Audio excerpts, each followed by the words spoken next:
Thanks for staying with us. So the Delta State government shut down a primary school in Asaba following the death of a 19-month-old pupil, Obinna Uduze, who was allegedly beaten by his teacher. His name is Mr. Emeka Mwogbo, who reportedly flogged him on Monday, leaving marks on his body. The little boy was said to have fallen sick after the beating and was taken to the Federal Medical Center, Asaba. His health conditions deteriorated until he eventually died on Saturday morning.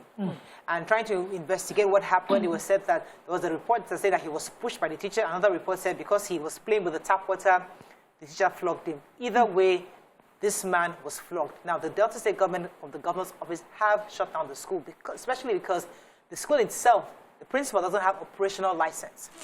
So there are many angles to this story. There's a part of anger management from the side of the teacher. There's a part of the operational license on the part of the school. There's a part of the fact that poor people would rather pick low-income private schools than go to public schools, which are probably better regulated than those low-income private schools who just wake up one money, make their house a school, and get a few neighbors' children and start beginning to maltreat them. So there are different angles to this. But we don't want to focus on who to blame. It's more of what do we do going forward. That's the conversation today. You can call us on the usual numbers, 08127053687, also 09139076948. You can also tweet to us at TVC, #YourViewTVC, and send us messages on YouTube and Facebook. We'll be happy to read your messages. Okay, so these are really, really important angles to look at from this topic. Yes, Tope. It's very heartbreaking. This is one of those heartbreaking, avoidable deaths that we have recorded in Nigeria once again. My heart goes out to the family of the little child, and I would say that the government has made the right move in shutting down the school. There are many areas that we can unpack in this discussion to learn, because if we don't take the lessons, we'll come back and lament again in the next few months. And it is sad that we wait until it happens. It's happened in other states where issues like this, something will come up and we'll now say, oh, this is how we're going to go about it. So first, as parents, I'll speak to the parents of these children. As parents, we need to let parents, you understand, public school is not a crime. Public school is not a sin.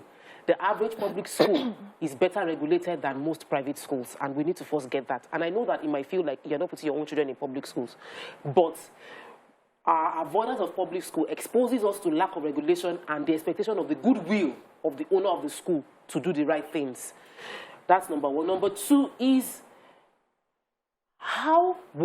what kind of beating would you beat somebody?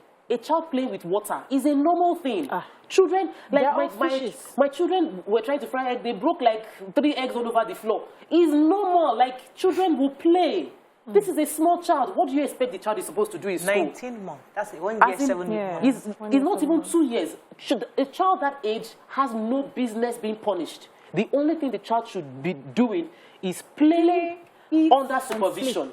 Now, I hate to sound or sexist or put gender, but you think to yourself, sometimes when you hire women to take care of babies, you understand why, with their nurturers. You have an Emeka handling a 19-month-old baby. What's an Emeka doing with the 19-month-old baby? I'm not saying it's wrong for a man or a boy to take care of a baby. I'm just saying that you would think for a school like that, why is he superintending over a baby? So, Mariah, I don't know the age of this Emeka. Because according to the reports in the newspapers this morning, Emeka is the son of the proprietor or proprietress. So I don't know if he's qualified to be a teacher in the first place, since the school is does not even have operational license. So Emeka may still be a teenager. We don't know. Emeka may still be a very young adult. But even as that, there are people his age who have given birth to kids, and they are men, and they are able to single-handedly handle children. The point for me is, this Emeka person would definitely have a mental issue. Not everybody is equipped to handle children. I was reading on social media where a lot of people were blaming the parents. What is a 16-month-old baby doing or 17-month-old baby doing in a school? But women have to work. Men have to work. We need to balance out ourselves. I remember when I was a classroom teacher, the organization had to provide a crèche for our children, because I was taking care of other people's children. They needed to take care so that you can have time to, not every organization has the capacity to provide a crèche. So you have to find somewhere to keep your children. But where do you leave your children? How do you foresee that this place can take care of my children without the fear of anything can happen? So for a man to hit a child so hard for playing with water, he has a mental issue, and that also must be evaluated. So now, this is not a proper school. I mean, I don't know if it's just a crèche. I don't even know if it's a nursery. I'm not sure what kind of school, because I saw the pictures. So it seems like a just a small crèche, a play group kind of crèche for babies. And I'm thinking to myself, okay, who is supposed to be, who's really supposed to be supervising this baby? There's somebody who's supposed to be checking out, making sure that these children are properly well taken care of. So there's a duty that has been abused, that has been, breached by the school, the duty of care for those children. So if you provide a crèche, you're providing a special kind of caregiving. And because people will rely on you. A person who has a 13-year-old will not take their child to you. The children they'll bring to you is the age of the child that died due to this beating, this assault that the child suffered in your care. It's not supposed to be. So first of all, whatever sentiment, I just thank the State government for shutting down the school, and I hope that the owners of the school, a maker or father or relative, everybody there is arrested first of all, because they've just abused and breached that duty that they owe the family of that child. So let's just assume that the maker has mental health issues. You provided this, because people make statements carelessly a lot here. You've said that I run a crèche or a jealousy. It means that I will care for younger children till their parents come. That's what you're giving. That's the service you're rendering.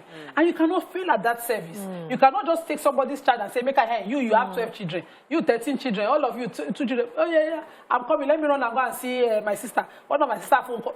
That's not how it is done. Exactly. Not until those children are handed safely back to their parents, your work never finished, no matter the emergency that you claim to have. Now, there's a part of it, Nima. How did it happen? How did it happen for that long? The first stroke, second, third, that nobody said, they make you they mad. One kid is speaking. No supervision.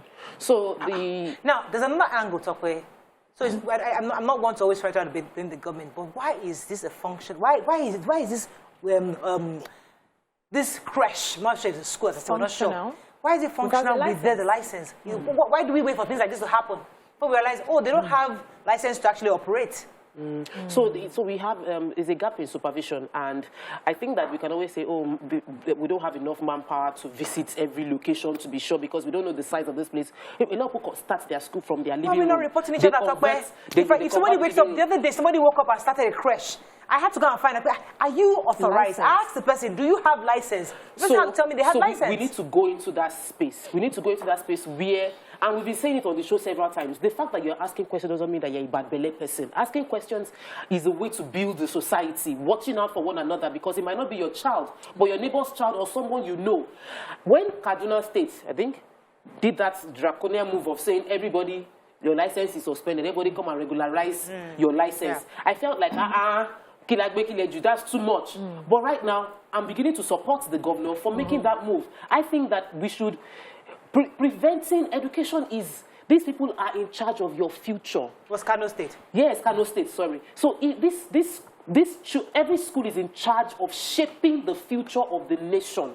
The generation that is to come is in the hands of these schools. We must pay better attention to those who are taking care of the next generation. The children are going to pay taxes to you. They're going to build your environment. So you might as well just start nurturing them appropriately. So it might be that Delta State needs to do a whole lot, and I think it's all the states of the entire country. All states needs to do a whole lot more with our education, our regulated, informal, what do you call them? You call them low-income private schools. Low-income private schools should be shut down. Not all of them, because, many of them came as an intervention. Because when government failed, because there was a time, remember at the time, even UBEC was an intervention, because local governments then were not properly, the funds weren't going properly for them to develop the local schools, the state schools. So the point is that they doing more harm than good. They were doing good then. They came in, but right now, obviously, we're having a problem. So we've left them to grow on themselves while focusing on infrastructure and other things. So we're saying that this is such an important segment that, okay, low income have actually progressed to this point, but we need to regulate them properly. the low income private But schools. where is the milk of human kindness as a teacher? Because I know that for you to want to nurture children, you have it in you.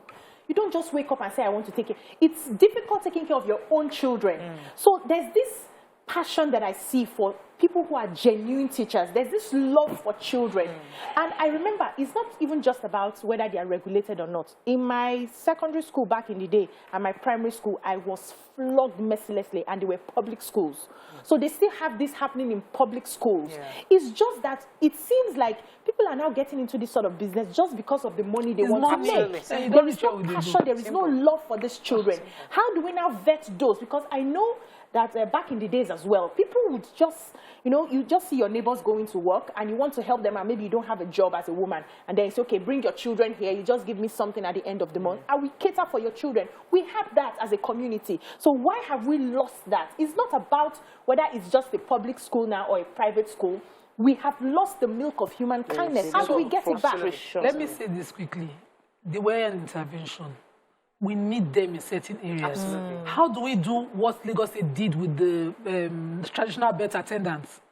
This was something people would continue to resort to for maybe for affordability and other things. Access. Take their system over. That one that happened in Maza now, where a child was beaten and you could see the cane marks all over the child. I wonder how that parent slept. I cannot be sane in that kind of condition. I will run mad.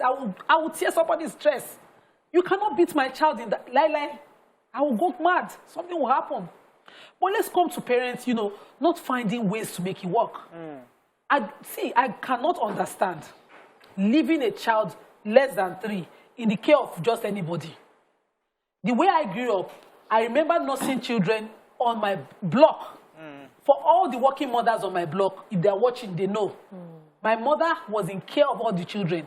I would change diapers, feed babies, back them, jog, and everything. Their working mothers came. So that was the solution I knew. When I got married, I looked into my neighborhood and I found friends who I could also trust with my children. So you must worry to the point. And I remember leaving my children. Once my neighbor was laughing, I was sneaking around the house. I came very early. I didn't drive. I had left my baby there, and she saw me. She just laughed. And I saw my baby napping on the car seat I used to leave him in. And but the economic realities of a society is what we push a parent say, you know what, just take up this child, let me go, regardless of even checking. So it's not an excuse. No, I know. See, I don't want to call names. I know parents who don't just leave their children for economic reasons. They leave babies to party. Leave them helplessly. And I will keep going around checking on the children and wondering, how is this a sane parent? And God just gifted you. Look at me. I suffer fine picking. God just dash you this picking. And you have the time. No, it's my, we'll be back, and you're back at 11. And you are not sure where your child is. You don't have a number that you can call and say, are they all right? You don't care if they set fire on themselves. No, they are not a normal parent. So parents too must always you must flog yourself when you need to. Query yourself when you think before you query the person. I hear you, Nima, because it's easy to point fingers. Government did not regulate, but we also have a part to play in this, I mean, it's not, you see, I also understand Nigerians, because it's not easy. Abroad, 6 weeks child goes to daycare creche because you have no excuses. Here we have a bit of help. We have mothers, we have aunties, we have people that can put together. But outside the country, as small, my brother's children, 6 weeks, they are dead. Before you open the creche, they will ask you how many cameras you have. Ordinary mental health hospital, they are watching the caregiver. So they are watching babies. This one, for me, once again, I feel that there are many of these schools around us, several of them, and we need to do more we need to be the government, because we are the government. We need to do our part in finding out, is this person regulated? Who is taking care of the children there? Asking questions as individuals when they know that they can prepare for government, they can prepare for everybody. If everybody is watching, if everybody is watching, if all of us are doing our own part to take care of, why are you holding that boy? Who are you, the father of the child? Like, we have to go back to that stage where we hear that a driver abused a little child. How did that happen? Are we asking the right questions? Are you the father of the child? Why are you holding the child? Who let the child in your care? We must all do that, asking questions. A few months ago, I saw a guy carrying a baby. The baby looked nothing Like the guy. And he was there kissing. I was actually in the car. And I said, Scurry, is that your child? He looked at me and said, who are you? He said, is that your child? I said, yes, it's my child. I had to ask because the child knew nothing, looked nothing like the man. But was thinking, it's my child. She was not laughing. Oh, Mariah, I said, I'll just check in. Because we are kissing the baby. Because there was a kidnapping that took place. That a housemaid carried a little child all the way. They got to Ogun State. Yes. They got to Ogun State. They were going to the east. If not that somebody asked questions that why is this little boy crying since and you cannot breastfeed? So if we don't ask questions, and they were able to take them to the police station. So we all need to do our. I want to take a few comments on this one because our guest is around. We're going to take a few comments and then we come back and let me take this one. Stay with us. We'll be right back. Okay.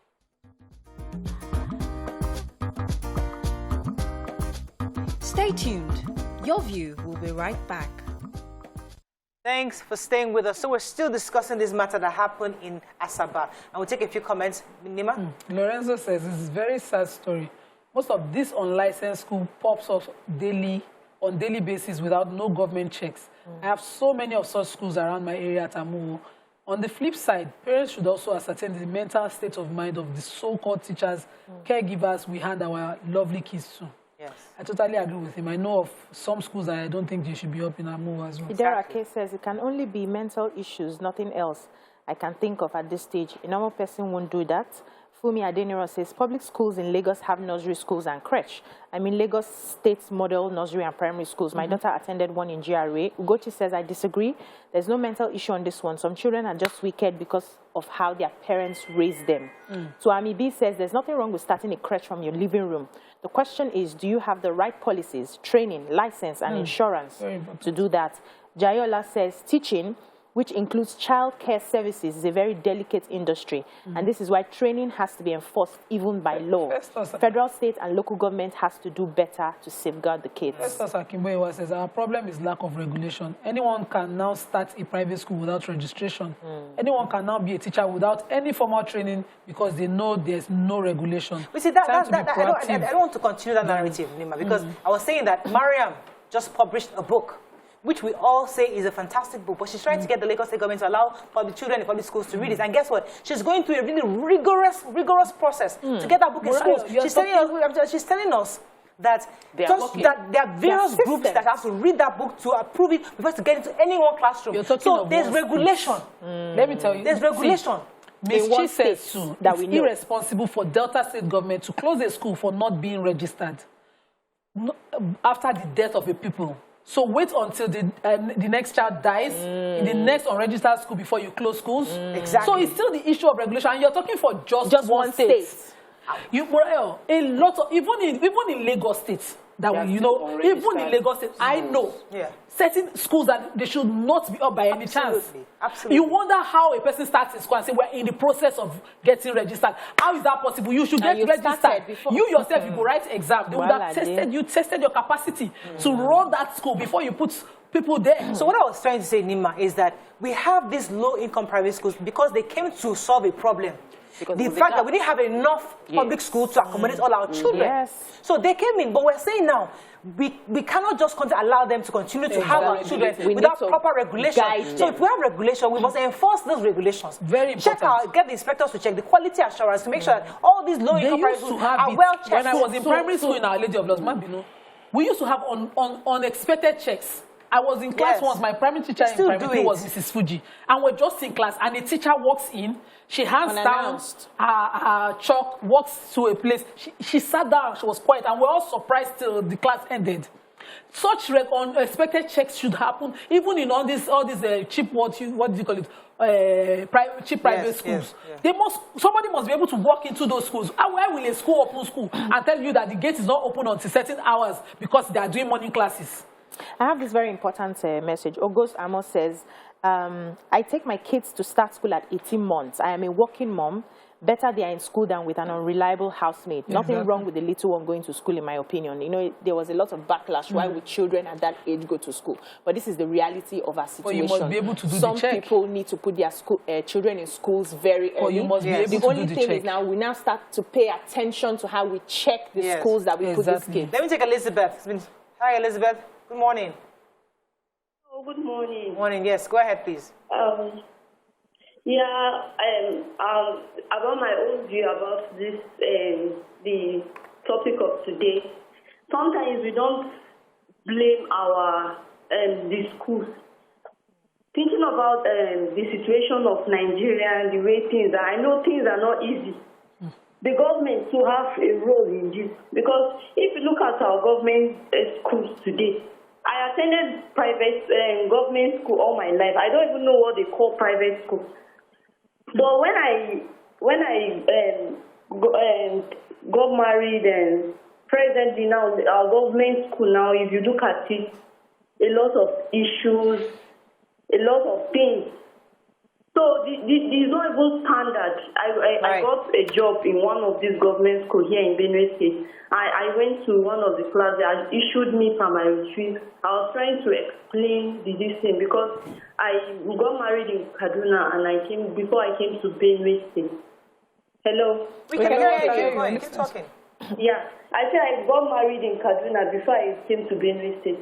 So the school the class they gave me to teach, all the teachers, as in the ones that are coming in and going out, all of them, they are just speaking the language. And just imagine that kind of thing. I was trying to even explain it to the principal, the head teacher, that you at least, even if you want to speak your dialect, you should kind of use English to interpret. Oh, we lost that call. I guess you're just trying to the quality of teaching. I think what you were saying. We have to wrap up on this, but I think we all agree that there are things to be solved on all angles, from the government angle, from the school angle, from the choices parents make also, because sometimes they have no choices. I mean, you find the creche closest to your house. Unfortunately, it's the one that is not well organized, or they don't have regulations. And then, as a parent, you're now thinking, what choices do I have? I have to leave my child because. It's easy for us to say. You work in Ikorodu, your school that you are working in maybe K2. What if you are at the risk of losing your child? Exactly. Who puts your child there? You wait, you ask for losing your child. You are making a sacrifice in recent times because of your little baby. My people say now, they say now madness will they take fight, picking fight. When you have a child, that child is helpless. You cannot be classy, civil, and all of that. Oh, you say all those English. If you have a job that you have to do 9 to 5, you must have a day that you'll be able to take a break. Yeah, you must negotiate these things. That's your thing. And we're going to have a show on it because I don't like the thinking that when it comes to these kind of things, you faraya. I don't think so. When it comes to children, there's civility in everything. No. There should be civility in certain things. Yes, not you're when hurt, you lose a child, but you have to be civil. I don't like.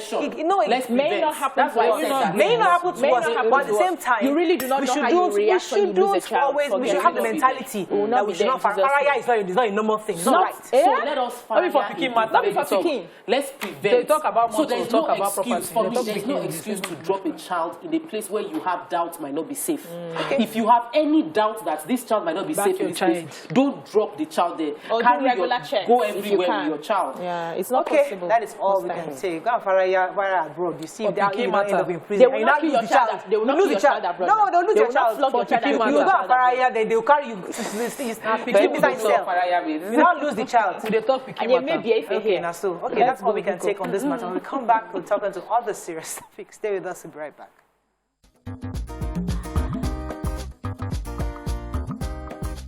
Stay tuned. Your View will be right back.